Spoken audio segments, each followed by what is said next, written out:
Suspend your disbelief, your rational, analytic mind, just for a minute, just for the length of this podcast. What if all I am about to tell you is the truth? What if the information you will be provided is from a divine source? Just for this time, I am your Axis Mundi. Consider this podcast your channel, your second opinion. When I do a reading, something larger than myself is working through me. So ask what you wish. This is your channel, your doorway to the divine. Welcome to John's Tarot. Welcome to you from wherever in the world you may be listening to this podcast.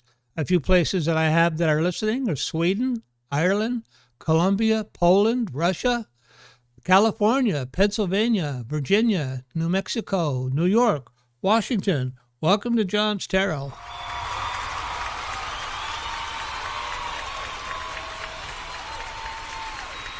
Yeah, thank you very much. So last week I did a little podcast on unofficial medical assessment on patient X.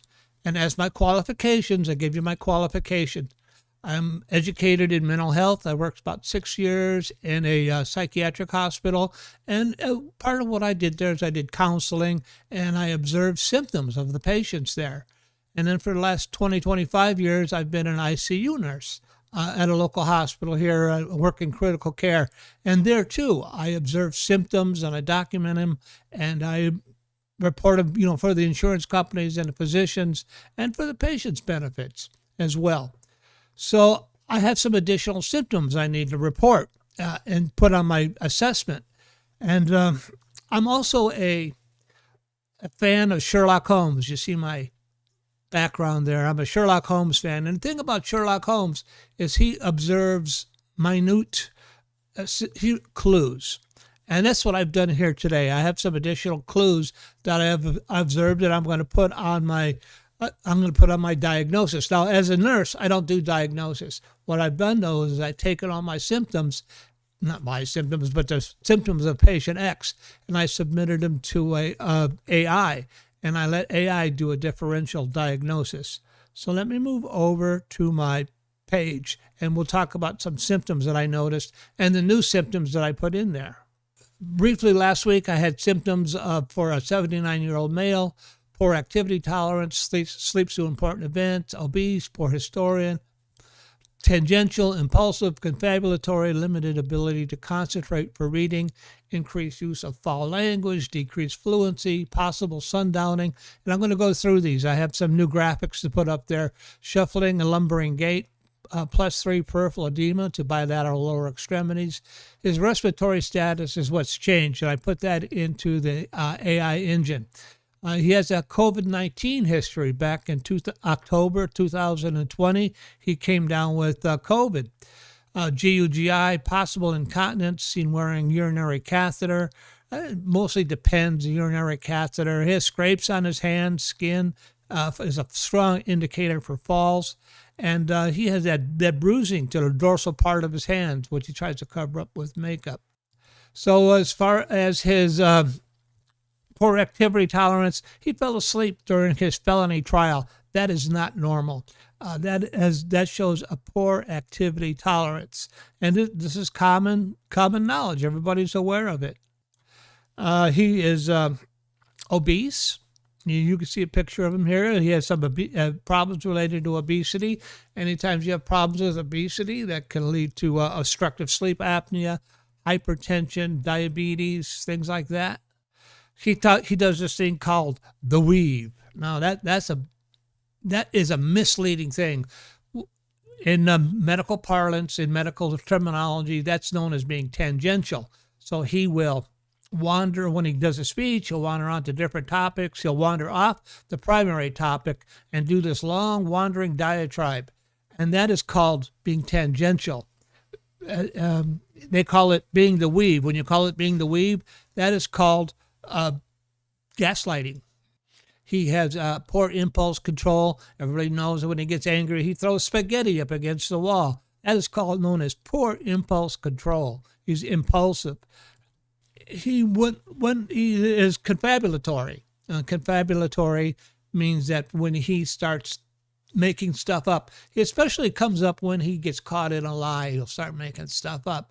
But remember, he had that incident where they asked him about Harvard, and he talked about Harlem. Oh, yeah, they love me in Harlem, and the black population loves me. That's confabulatory. He really doesn't know what the question, it had an H in it. H, Harlem, Harvard, seems the same to him, and he just started making stuff up. That's called being confabulatory. So his new Intel, he gets an Intel directive, Intel briefing every morning by Tulsi Gabbard. She had to do it all on video because he cannot focus his attention well enough to read the Intel briefing. That's not normal either. That's a sign of having problems. He has an increased use of using foul language. That happens very commonly with dementia, oncoming dementia, and things of that nature. He has a declining fluency. Like, I think I have a declining fluency. You hear me? Anyway, it's been documented. Trump speaks at a 4th grade level, lowest of the last 15 U.S. presidents, and new analysis finds. But this might be quite normal with having cognitive decline. So he's sundowning. What is sundowning? Sundowning is when a patient, after the sun goes down, they become a little psychotic and they lose touch with reality. And this is called sundowning. As evidence, remember he posted that thing about, posted to his Truth Social at 3 a.m. about Joe Biden being a robot, Joe Biden being a clone. And it's not because he's a bad person he's doing this type of thing. It's because he's wandering around the White House unattended and unconnected to reality. That's called sundowning. Here's a little video of him stumbling up the stairs. He has, poor gait. Now, here's a new one I noticed. In 2020, October 2020, he had COVID-19. And he was the first one to get the vaccine, if I recall. And I'm grateful for the vaccine. Believe me, as an ICU nurse, I was grateful to get the vaccine. Prior to that, people on the ICU were not surviving so well. We would have to intubate them, and they would, on the X-ray, would show whiteout, bilateral lungs. And what that is the lungs were so full of fluid that they were white on the X-ray, and then they would develop fibrosis, and they wouldn't make it. Generally, we would put them on what they call a rotoprone bed. A rotoprone bed is, I call it the Iron Maiden. You lay down in it. It's a big iron thing, and we strap you into it, and then it rocks you back and forth.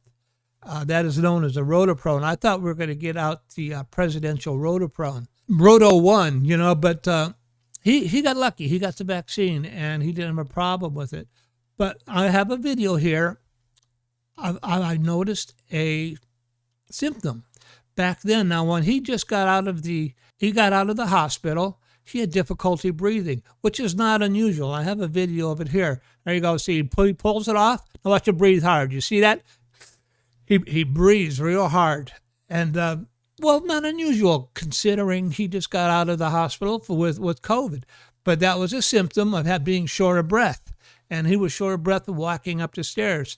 Now, I saw that symptom again repeat itself, and I have documentation of it right here. He was doing a speech with about an AI, and just the other day, and really had some severe shortness of breath. And he does that same thing where he breathes in real hard. Let's take a look at it. So here he is putting. Earliest days of one of the most important. There he is, giving his little speech. Now watch. See him? Now watch. I'll repeat it. You see him? Did you see it? He breathes real hard. He's having problems breathing. And that is a symptom of long-term COVID. Here is a picture of his +3 pitting edema to his bilateral lower extremities. That has already been noted and has been written off as a vascular insufficiency. I think it's worse than that. Here is a picture of his falling. He's got not his falling, but his urinary incontinence. You can see him wearing some kind of diaper or adult protection device because of either urinary or fecal incontinence. And this is not new. I'm not making this stuff up. This is observed symptoms. And here's his hands. They call it a blotchy hands. But if you look real close at it, you'll see it's not blotchy. He skinned it. He hurt himself. He fell. Now, that could be really problematic. Let me go on to my next picture, and I'll tell you why it could be so problematic. And here we see the picture of his hands, the bruised hand. Now, with the bruised hand, somebody obviously was taking a blood sample, and they took it out of his hand. Normally, when somebody takes a blood sample out of your hand, you can expect to have some bruising, but the bruising is usually nickel-sized, dime-sized, small. The only time you get this kind of large bruising like this, where it covers the whole dorsal part of the hand, is when you're on anticoagulants, Pradaxa, Xarelto, Coumadin, one of those types of things, maybe Plavix. So why would somebody be on the Plavix? Why would somebody be on that type of thing? Plavix, you would be on that for cardiac problem as antiplatelet aggregate. Usually they give it to people who have heart attacks, but I tend to believe it's more of a Pradaxa, Xarelto type of thing. Why would you be on anticoagulants? They usually put people on anticoagulants if you have a history of TIAs, transient ischemic attacks. A TIA is a stroke. That's a temporary stroke type symptom, and they put you on anticoagulants. Another reason they put you on anticoagulants is for pulmonary emboli, to prevent forming new thrombus in the lungs. Another reason they put you on anticoagulants is for AFib, which I believe is probably what his issue is. With the AFib, you get the swelling in the ankles, you get the poor activity tolerance, and other symptoms he's having, inability to stay awake. He's tired. The heart is working real hard. I believe he's got some cardiovascular problems. So I'm going to move on to, and there's my symptom list again.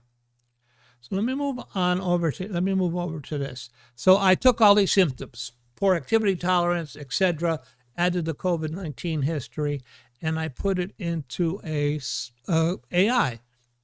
And I let AI give us a differential diagnosis. So we're going to take a look at that right now. Here's my updated differential diagnosis with a history of COVID-19. And it talks about post-COVID updated differential diagnosis with a history of COVID-19, post-COVID neurocognitive syndrome or long COVID. Cognitive symptoms include brain fog, inattention, language issues, executive dysfunction, can exacerbate or mimic early dementia syndromes, often worsens baseline deficits in elderly or those with pre-existing cognitive issues. Everybody's noticed he has pre-existing cognitive issues, and he's been in decline. You can notice it even since January. Could also trigger mood, behavioral changes, and sleep disruption. He gets mad easily, throwing a spaghetti, getting mad at reporters for asking questions. Reporters ask questions. That's part of their job. As a president, you should be prepared for that and not be surprised no matter what the questions are. So also AI talks about exacerbation of pre-existing dementia. COVID-19 often leads to an accelerated cognitive decline in those with early neurodegeneration. You have poor sleep, sundowning, and behavioral changes may be worsened by post-infectious effects. So why is this guy always up at 3 in the morning, 2 in the morning, and texting to True Social? He's not sleeping. He's sundowning. He's sending out bizarre texts. Post-COVID Parkinson's, atypical Parkinsonian syndromes. Case reports describe Parkinsonian post-COVID in some individuals with the shuffling gait and cognitive issues. May worsen underlying Lewy body or Parkinson's disease. Silent stroke or microvascular injury from COVID-19 increases clotting risk. Okay, so now we know why he is on blood thinners. May cause silent strokes or worsen small vessel disease. My last differential diagnosis suggested he had TIAs or some possible cardiovascular assault, cardiovascular accident, probably a small stroke with lacunar infarcts. Fits with vascular dementia and shuffling gait. It suggests imaging like an MRI may reveal new ischemic lesions. Cardiopulmonary, poor activity tolerance, and fatigue may stem from long-term deconditioning. Chronic hypoxia, which I pointed out today, even during mild COVID, can cause subtle neurological and cardiac decline, may contribute to CHF exacerbation or general frailty. And then let me move all the way down to differential diagnosis. One, this is the differential diagnosis provided by AI. Possible vascular dementia, supported by gait, speech changes, and edema. Possible Alzheimer's disease, but with behavioral variant. Possible COVID neurocognitive symptom, long COVID, fits with cognitive decline, fatigue, poor attention. Normal pressure hydrocephalus, this one could be very serious. Classic triad of gait disturbance, cognitive decline, incontinence. Needs neuroimaging to confirm. Parkinson's syndromes, including post-COVID Parkinsonianism, shuffling gait, behavioral changes. You may be having silent strokes, small vessel ischemic changes. That's the TIAs, likely worsened by private COVID-related vascular damage. CHF was secondary cognitive decline. Lower extremity edema plus poor perfusion may contribute to cerebral hypoxia. Subclinical sepsis or UTI if he's wearing a catheter. And I don't think he's having elder abuse, but fall risk is a big one. Talks about fall risk here. If you are on anticoagulants and you're an older adult and you take a fall, as I've already shown history of him taking a fall, that could be very dangerous. If you take a head injury, take a fall, take a head injury, you can get cerebral bleeding, and that can lead to an end of a presidency. I'm telling you, you could get subarachnoid hemorrhages. You can get bleeding in the brain. Very bad, very bad. And if they're letting him wander around the White House after dark, unattended, he is at high risk for injury. So let's move over to my tarot page. I don't quite know what questions I'm going to ask here, but I want you to know. When he started his presidency this term, he told us, I'm in perfect health. I'm a marvel. And I'm here to tell you, he is not in perfect health. He is not a marvel. He is a normal human being. And with aging comes normal problems.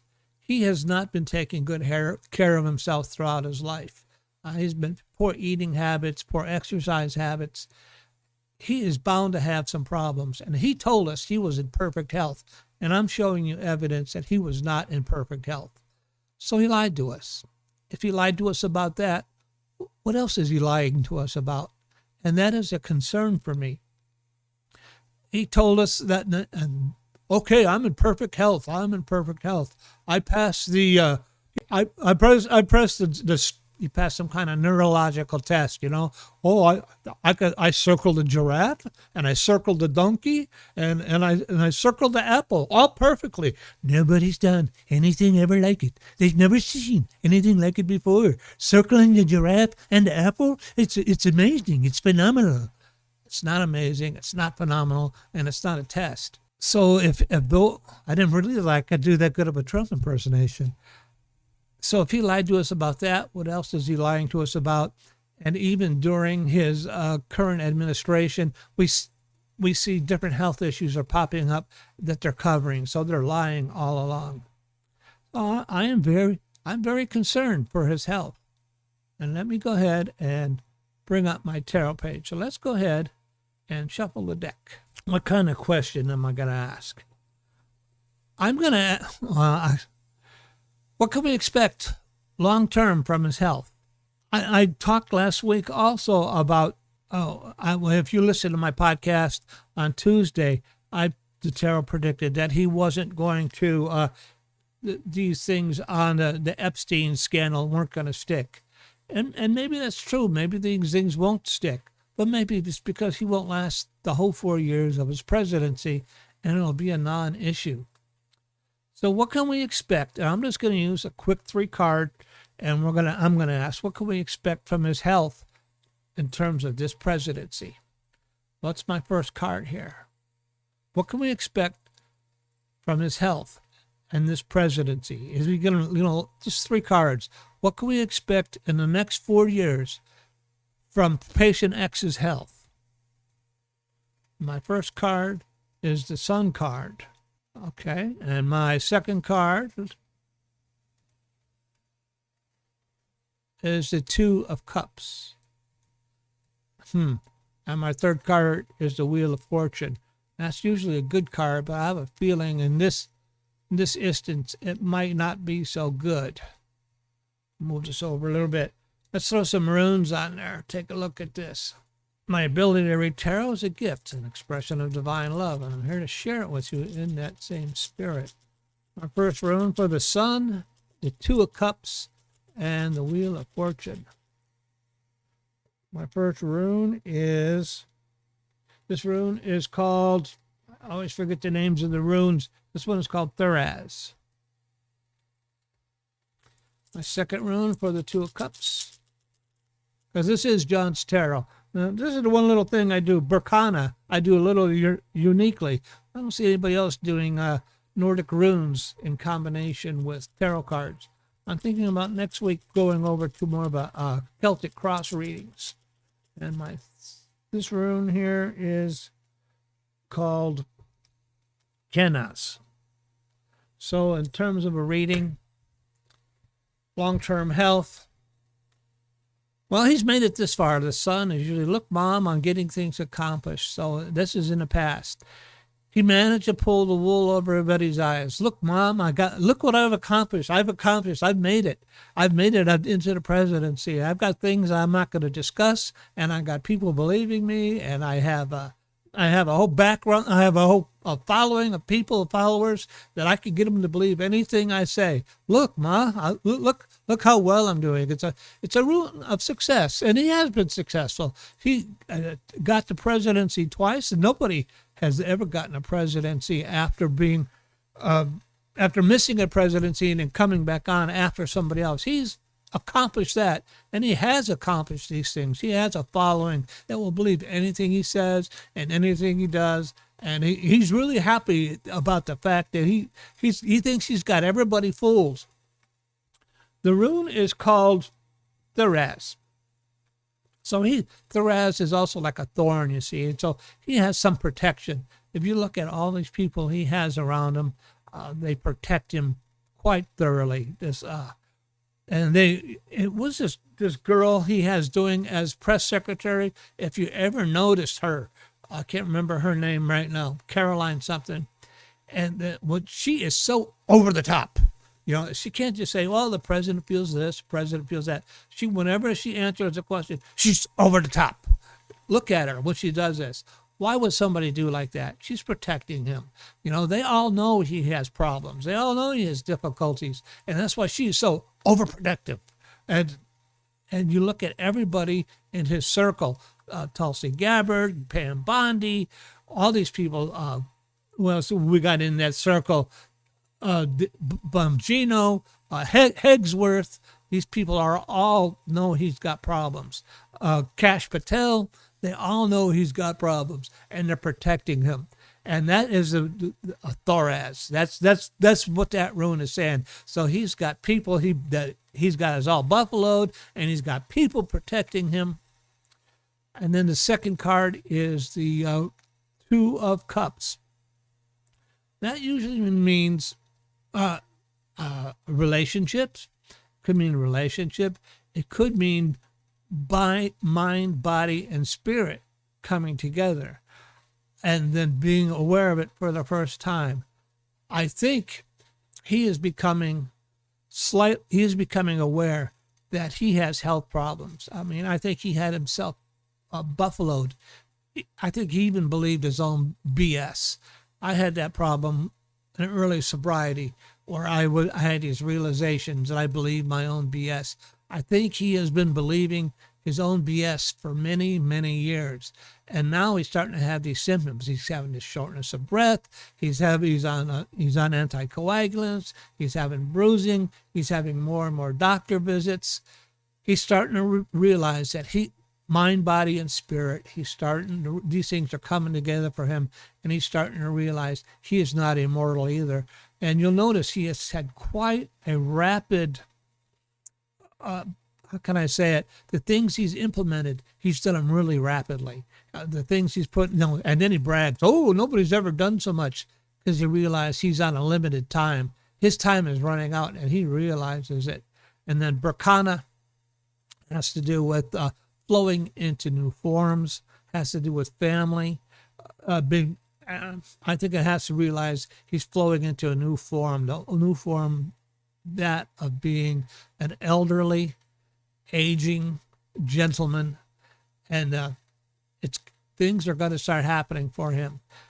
He's flowing into this new form. He was especially in the 2016. He was fairly dynamic. I don't see him as that anymore. He's flowing into a new form. He's a new form of life, and there's no stopping that. That is just nature taking its course.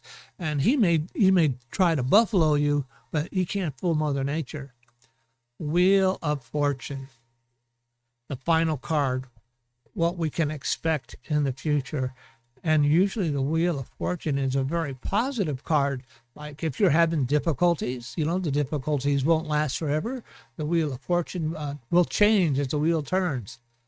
He has been extraordinarily lucky for a long time. And I have a feeling that the wheel of karma is going to start to turn for him. And you just can't be on top forever. Everything that goes up must come down. The wheel of karma must turn. And unfortunately, I think that's what's coming up for him. In terms of his health over the next 4 years, the wheel of fate, the wheel of fortune is going to start to turn on him. And then the rune has candles that has to do with luck. Luck and shining light on an issue. I think, just my opinion, that more light is going to be shined up on his physical defects, on his physical frailties, and that his luck is running out.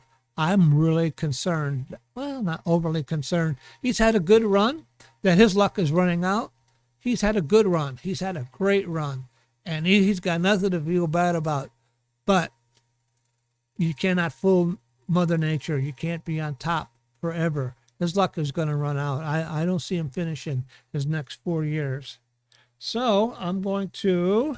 Goodbye, Professor Marvel, and thanks a lot. Oh, well, it was my pleasure. It wasn't a very positive outlook for Patient X. If you would like to appear as a guest on John's Tarot, I would really like to interview you. I haven't done an interview in a long time. And let's do an interview. Contact me. Any kind of positive thing and a message you want to put out, or a book you want to promote, or something like that, get a hold of me. I'll be glad to do an interview with you. If you have any questions you would like to ask the tarot, submit them to me.